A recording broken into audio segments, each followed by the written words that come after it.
Hello friends, welcome to our channel The Success Master. Friend, আশা করি তোমরা প্রত্যেকেই ভালো আছো এবং খুব ভালোভাবে প্রিপারেশন শুরু করে দিয়েছো।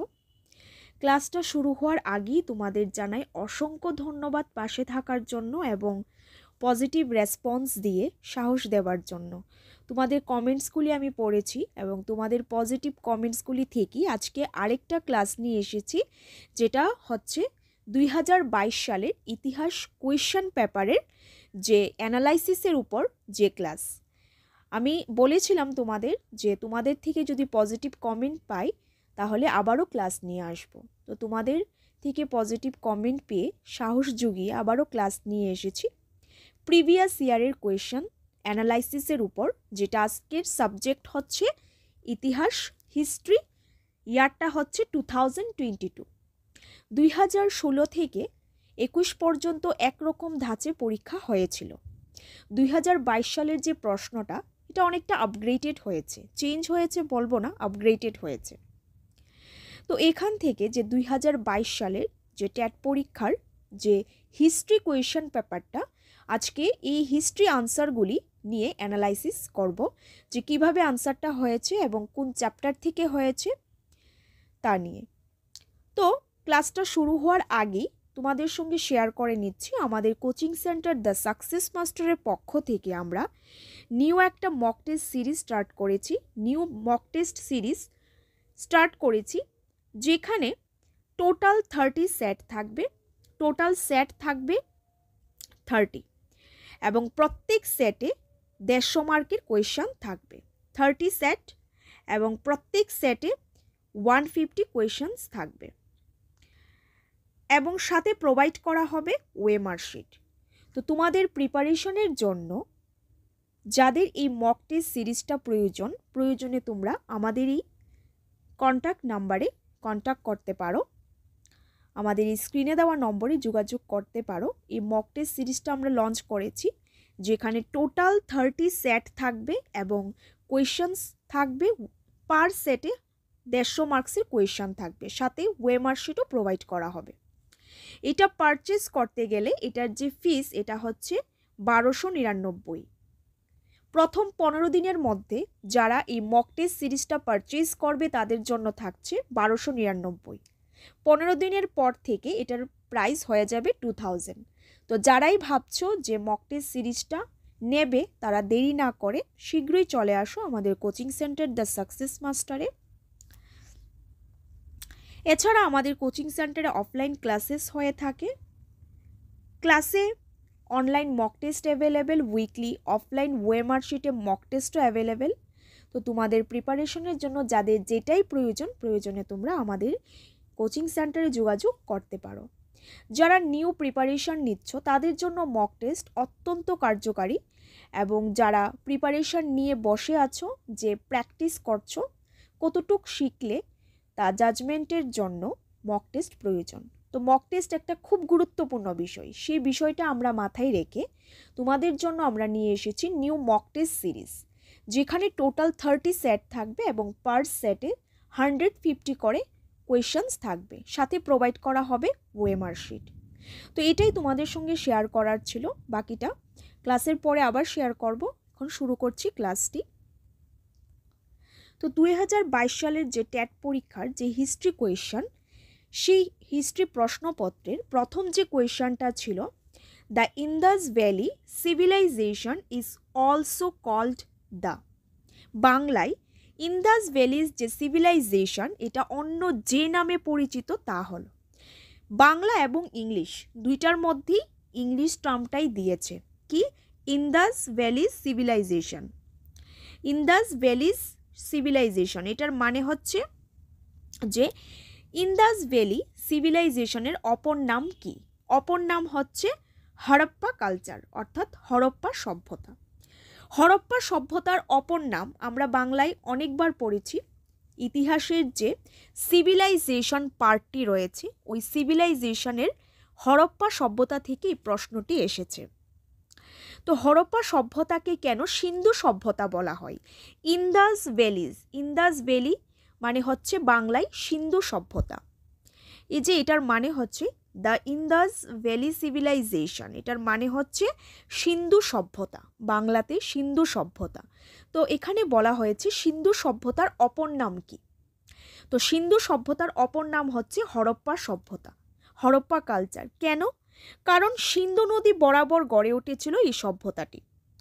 এই যে হরপ্পা সভ্যতা, এই হরপ্পা সভ্যতাটা সিন্ধু নদী বরাবর গড়ে উঠেছিল, সেই কারণে সিন্ধু উপত্যকার অপর নাম কি? হরপ্পা সভ্যতা। এছাড়া হরপ্পা সভ্যতা প্রথম স্থান যেখানে সভ্যতার বিভিন্ন প্রত্নতাত্ত্বিক প্রমাণ আবিষ্কৃত হয়েছিল। এই সমস্ত কারণে হরপ্পা সভ্যতার অপর নাম সিন্ধু সভ্যতা। এই প্রশ্নটি 2019 এসেছিল, তবে বাংলা টার্মে এসেছিল।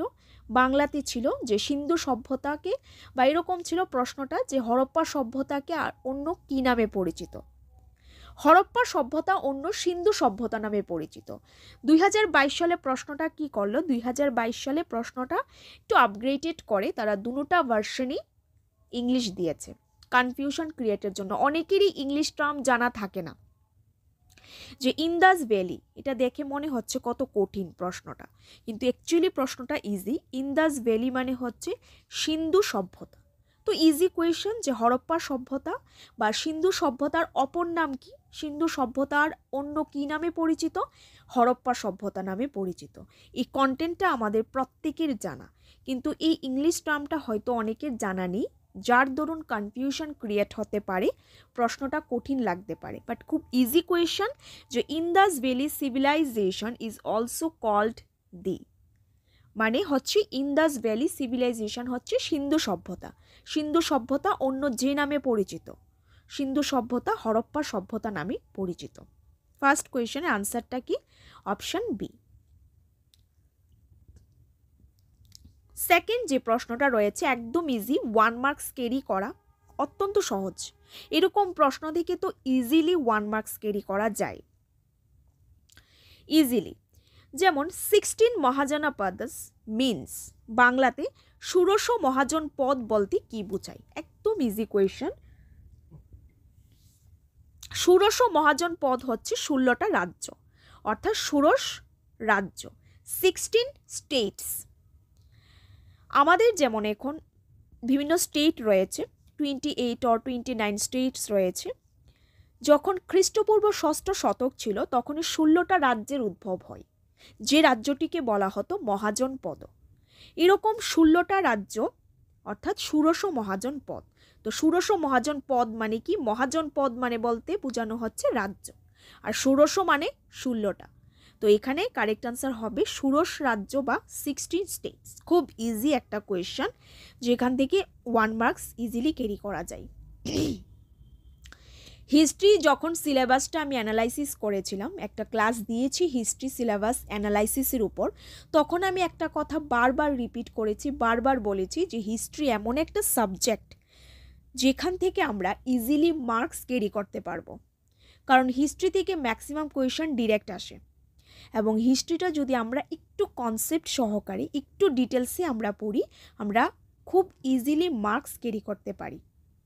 তো আমাদের যে ফার্স্ট কোয়েশ্চনটা ছিল ইন্দাস ভ্যালি, এটা কিন্তু খুব ইজি একটা কোয়েশ্চন।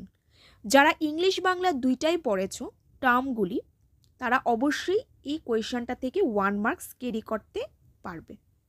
একদম ইজি, যে সিন্ধু সভ্যতা অপর কি নামে পরিচিত? হরপ্পা সভ্যতা নামে পরিচিত। ঘুরিয়ে কোনো প্রশ্ন না, এটা ডিরেক্ট প্রশ্ন এসেছে। নেক্সট যে প্রশ্নটা রয়েছে 16 মহাজনপদ, মহাজন পদ মানে কি? মহাজন পদ কথার অর্থ কি? মহাজন পদ হচ্ছে রাজ্য, আর ষোড়শ মহাজন পদ মানে ষোড়শ রাজ্য, 16 স্টেটস। একদম ইজি, 1 মার্কস ক্যারি করা। নেক্সট যে প্রশ্নটা রয়েছে most of the Mahajanapadas were ruled by. মহাজন পদ মানে হচ্ছে রাজ্য, 16টা রাজ্য। এই 16টা রাজ্য কাদের দ্বারা শাসিত হতো? অধিকাংশ মহাজন পদ শাসিত হতো কাদের দ্বারা? তো ষোড়শ মহাজন পদ থেকে ক্লাস দেওয়া আছে আমাদের চ্যানেল দ্য সাকসেস মাস্টারে। তোমরা যারা এখনও ক্লাসগুলি দেখোনি, তোমরা দেখে নেবে। খুব ডিটেলসে বিস্তারিতভাবে আমি ক্লাসগুলি আলোচনা করেছি, যে ষোড়শ মহাজন পদ 16টা রাজ্য, যে 16টা রাজ্যের মধ্যে সবচেয়ে শক্তিশালী ছিল মগধ রাজ্য। এবং মগধ রাজ্যের মধ্যে আমরা যে বিভিন্ন রাজাদের পেয়েছিলাম যারা শাসন করেছিল, বিম্বিসার, অজাতশত্রু, উদয়ন, শিশুনাগ, চন্দ্রগুপ্ত মৌর্য, অশোক, এমন করে আমরা বিভিন্ন সম্রাটদের, বিভিন্ন রাজাদের পেয়েছিলাম যারা রাজত্ব করেছিল। তো অধিকাংশ মহাজনপদ শাসিত হতো কাদের দ্বারা? রাজাদের দ্বারা। কিংস, রাজাদের দ্বারা। অধিকাংশ মহাজনপদ কাদের দ্বারা শাসিত হতো? রাজাদের দ্বারা। একদম ইজি। এই প্রশ্নটাও 1 মার্কস ক্যারি করা একদমই ইজি, কারণ এই প্রশ্নগুলি একদম কনসেপ্ট, একদম ডিরেক্ট এসেছে। এটা কোনো ঘুরানো প্রশ্ন নয় যে ভাবতে হবে, চিন্তা করতে হবে, এমন নয়। খুব ইজি একটা প্রশ্ন যে মহাজনপদ কারা শাসন করত? তো মহাজনপদ মানে রাজ্য, তো রাজ্য শাসন করত রাজারা, তো অবভিয়াসলি আনসার কি হবে? রাজাদের দ্বারা, ইংলিশে কিংস। নেক্সট যে কোয়েশ্চনটা আছে, according to Jain tradition Mahavira was preceded by, অর্থাৎ জৈন প্রথা অনুযায়ী মহাবীরের পূর্বসূরি ছিলেন। তো আমরা এই যে জৈন ধর্মের মধ্যে পড়েছি 24 জন তীর্থঙ্কর ছিলেন, টোটাল তীর্থঙ্কর ছিলেন 24 জন। এর মধ্যে লাস্ট তীর্থঙ্কর কে ছিলেন? মহাবীর, 24th নাম্বার। তো 24-এর আগে কি আসছে? 23। তো 23 নম্বর বা 23তম তীর্থঙ্কর কে ছিলেন? 23তম তীর্থঙ্কর যে ছিলেন, 23তম তীর্থঙ্কর ছিলেন পার্শ্বনাথ। এই পার্শ্বনাথই ছিলেন পূর্বসূরি। কার পূর্বসূরি? মহাবীরের পূর্বসূরি। মানে মহাবীরের আগে কে ছিলেন? মহাবীরের পূর্বসূরি মানে মহাবীর ছিলেন 24তম তীর্থঙ্কর, তো মহাবীরের আগে যে ছিলেন তিনি ছিলেন 23তম তীর্থঙ্কর। এই ক্ষেত্রে আনসার কি হবে? অপশান সি, 23 জন শিক্ষক বা তীর্থঙ্কর, 23 টিচার্স অফ তীর্থঙ্করাস। একদম ইজি, তোমরাই বলো একদম ইজি, 1 মার্কস ক্যারি করা। যে জৈন ধর্ম অনুযায়ী মহাবীরের পূর্বসূরি কে ছিলেন? একদম ইজি কোয়েশ্চন। মহাবীরের পূর্বসূরি মানে মহাবীরের আগে কে ছিলেন? তো মহাবীর ছিলেন 24তম, এর আগের জন ছিলেন 23তম তীর্থঙ্কর। নেক্সট যে কোয়েশ্চনটা রয়েছে, according to Buddhism the Sangha is, বৌদ্ধ ধর্মের মধ্যে বা বৌদ্ধ ধর্ম অনুযায়ী সংঘ বলতে কি বোঝানো হয়? সংঘ হচ্ছে একটা সংস্কৃত টার্ম, একটা সংস্কৃত শব্দ যার অর্থ হলো সম্প্রদায়। সংঘটা কি তোমরা চাইলে নোট ডাউন করে রাখতে পারো। এই যে সংঘ হচ্ছে একটা সংস্কৃত শব্দ যার অর্থ হলো সম্প্রদায়।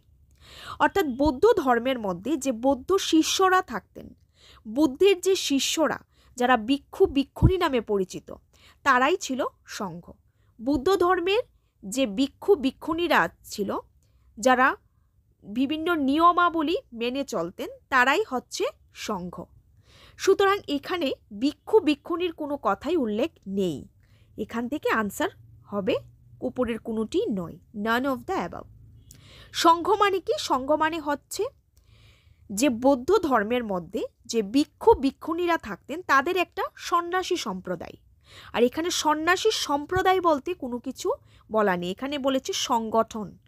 সংগঠন হবে না, এটা হবে সম্প্রদায়। কাদের সম্প্রদায়? বৌদ্ধ ধর্মের যে ভিক্ষু ভিক্ষুণীরা আছে তাদের সম্প্রদায়কে বলা হয় সংঘ। আর এরকম কোনো কথা অপশানের মধ্যে উল্লেখ নেই, তাই correct answer none of the above, উপরের কোনোটি নয়। অ্যাকচুয়াল আনসারটা কি? অ্যাকচুয়াল হচ্ছে সংঘ মানে কি? ভিক্ষু ভিক্ষুণীদের সম্প্রদায়, ভিক্ষু ভিক্ষুণীর সন্ন্যাসী সম্প্রদায়। নেক্সট যে কোয়েশ্চনটা রয়েছে, ভক্তি আন্দোলনের প্রাথমিক পর্ব। ভক্তি আন্দোলনের যে প্রাথমিক পর্ব, some of the earliest Bhakti movements were led by the. ভক্তি আন্দোলনের যে প্রাথমিক পর্ব যাদের নেতৃত্বে পরিচালিত হয়েছিল তারা হলেন, আমাদের সিলেবাসের মধ্যে ভক্তিবাদী সুফিবাদী বলতে কন্টেন্ট রয়েছে। এই যে ভক্তিবাদী আন্দোলন, অ্যাকচুয়ালি এই ভক্তিবাদী আন্দোলনটা প্রথম গড়ে উঠেছিল দক্ষিণ ভারতে। এই যে ভক্তি আন্দোলন বা ভক্তিবাদী আন্দোলন, এই ভক্তিবাদী আন্দোলন প্রথম গড়ে উঠেছিল কোথায়? প্রথম গড়ে উঠেছিল দক্ষিণ ভারতে। কবে? 7ম থেকে দ্বাদশ শতকে। আবারও বলছি, কবে গড়ে উঠেছিল এবং কোথায়? দক্ষিণ ভারতে। যে ভক্তি আন্দোলন সর্বপ্রথম গড়ে উঠেছিল দক্ষিণ ভারতে, 7ম থেকে দ্বাদশ শতকে। তো যাদের হাত ধরে এই ভক্তি আন্দোলন এসেছিল, বা ভক্তি আন্দোলন যেই দুই সাধন মার্গের মনীষীর দ্বারা এসেছিল, তারা দুজনের মধ্যে তারা দুজন হলেন নাইনার এবং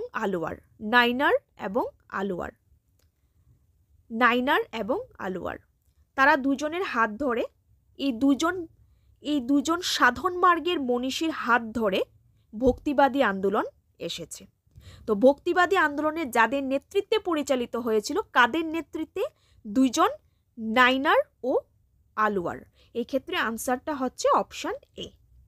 তাদের হাত ধরে প্রথম দক্ষিণ ভারতে 7ম থেকে দ্বাদশ শতকে ভক্তিবাদী আন্দোলন প্রচলিত হয়, বা ভক্তিবাদী আন্দোলনের প্রচলন শুরু হয়।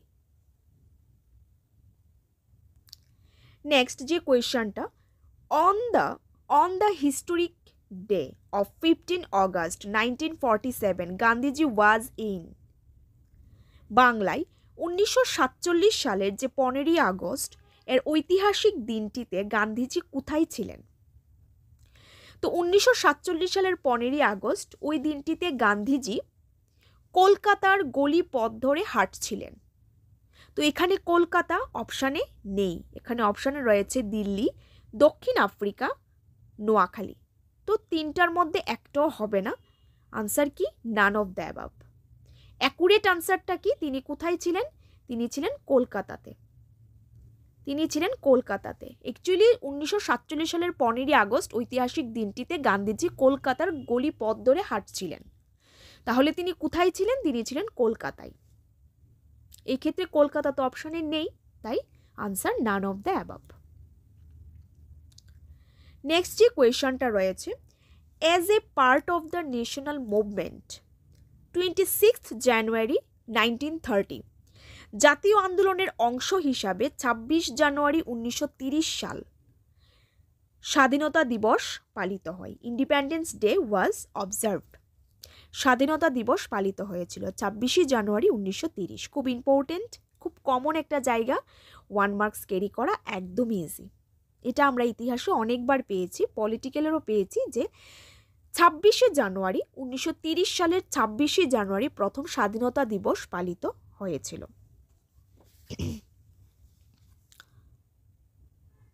নেক্সট যে কোয়েশ্চনটা রয়েছে, who was the last sultan of Lodi density.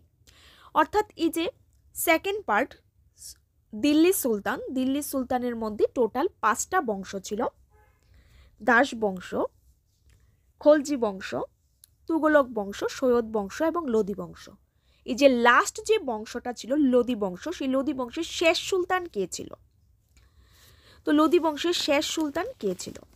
Lodi বংশের শেষ সুলতান ছিল ইব্রাহিম লোদি। যে ইব্রাহিম লোদির সঙ্গে 1526 খ্রিস্টাব্দে বাবরের যুদ্ধ হয়, ফার্স্ট ব্যাটেল অফ পানিপথের প্রথম যুদ্ধ হয়েছিল ইব্রাহিম লোদি এবং বাবরের মধ্যে। কবে? 1526-এ। ইব্রাহিম লোদি ছিল লোদি বংশের শেষ সুলতান। এই যুদ্ধে বাবর জয়ী হয়ে তিনি দিল্লিতে মোগল সাম্রাজ্য প্রতিষ্ঠা করেন এবং পতন হয় সুলতান বংশের। তো সেই ক্ষেত্রে লোদি বংশের শেষ সুলতান কে ছিলেন? ইব্রাহিম লোদি।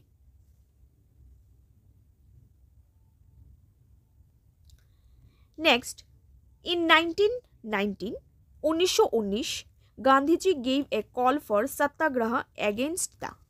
বাংলায় 1919 সালে গান্ধীজি কিসের প্রতিবাদে সত্যাগ্রহের ডাক দিয়েছিলেন? তো এই ক্ষেত্রে কারেক্ট আনসার উপরের কোনোটিই নয়, নান অফ দ্য এবাভ। কেন? কারণ গান্ধীজি কিসের প্রতিবাদে সত্যাগ্রহের ডাক দিয়েছিলেন? তিনি সত্যাগ্রহের ডাক দিয়েছিলেন রাওলাট আইনের বিরুদ্ধে। কোন আইনের বিরুদ্ধে? রাওলাট। তোমরা চাইলে নোট ডাউন করে রাখতে পারো। রাওলাট আইনের বিরুদ্ধে গান্ধীজি সত্যাগ্রহের ডাক দিয়েছিলেন? রাওলাট আইনের বিরুদ্ধে গান্ধীজি সত্যাগ্রহের ডাক দিয়েছিলেন। তো রাওলাট আইন এই অপশানগুলিতে নেই, সেই ক্ষেত্রে এই অপশানগুলি হবে না। Correct answer none of the above, উপরের কোনোটি নয়, কারণ একুরেট আনসার হচ্ছে রাওলাট আইন। এই রাওলাট আইনের বিরুদ্ধে গান্ধীজি সত্যাগ্রহের ডাক দিয়েছিলেন। রাওলাট আইনটা কি ছিল?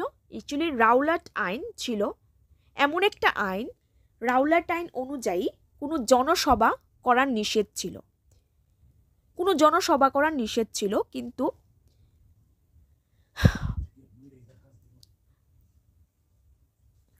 রাওলাট আইন অনুযায়ী কোনো জনসভা করার নিষেধ ছিল, ফলে পাঞ্জাবের সাধারণ জনগণ সে বিষয়ে জানতেন না এবং তারা একটা জনসভার আয়োজন করেছিলেন।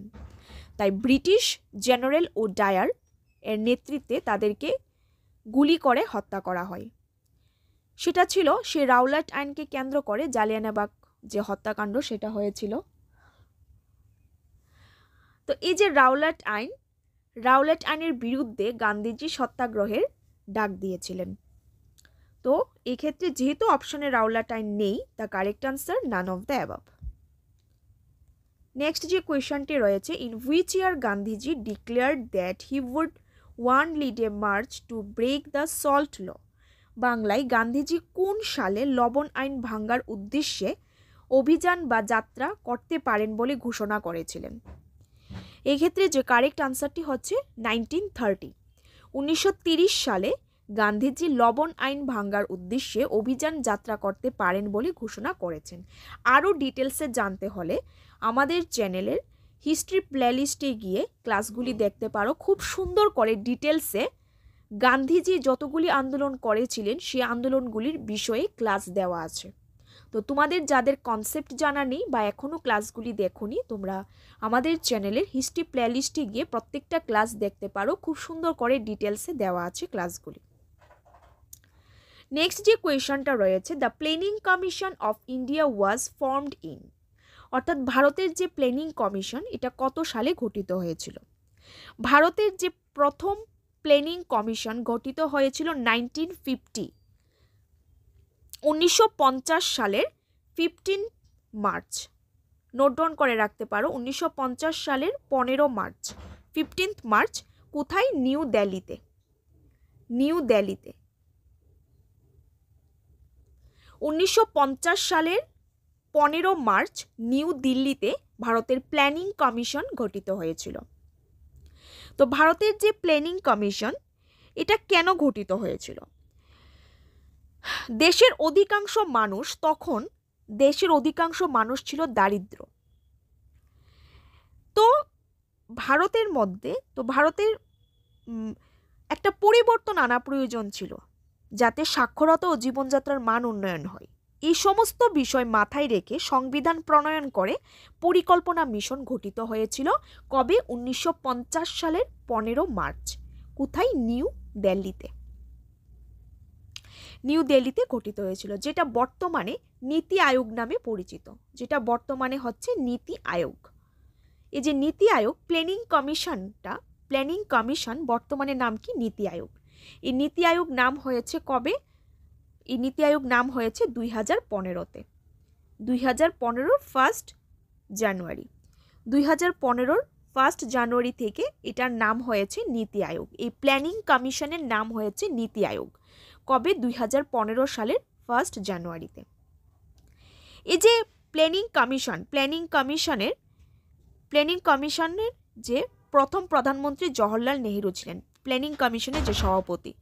বর্তমানও সেম, যিনি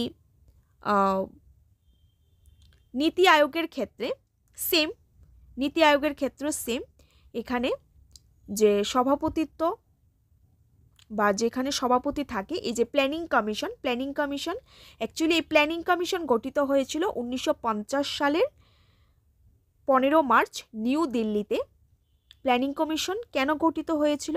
বললাম যে সংবিধান প্রণয়ন করে পরিকল্পনা কমিশন গঠিত হয়েছিল, যে পরিকল্পনা কমিশনের বর্তমান নাম হচ্ছে নীতি আয়োগ, আর নীতি আয়োগ নাম হয়েছিল 2015 1 জানুয়ারিতে। Next number 113। তো তো নেক্সট যে কোয়েশনটা, 1921 সালে অরণ্য সত্যাগ্রহ কোথায় পালিত হয়? তো অরণ্য সত্যাগ্রহ পালিত হয়েছিল অন্ধ্রপ্রদেশে। The forest satyagraha was staged in 1921 in Andhra Pradesh.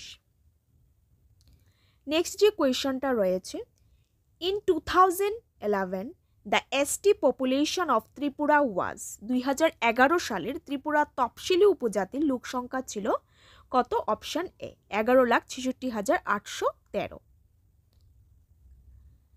Next যে কোয়েশনটা রয়েছে, Lamra puja, Lamra puja in Tripura is in a puja of. Lamra puja ত্রিপুরার কোন সম্প্রদায়ের মানুষের পূজা? এই যে লামড়া পূজা, এটা অ্যাকচুয়ালি কেয়ার পূজার আগে এই পূজাটা হয়ে থাকে। এই যে লামড়া পূজা, এটা কেয়ার পূজার আগে এই পূজাটি হয়ে থাকে এবং এই পূজার মধ্যে বাঁশ দিয়ে মূর্তি তৈরি করা হয়।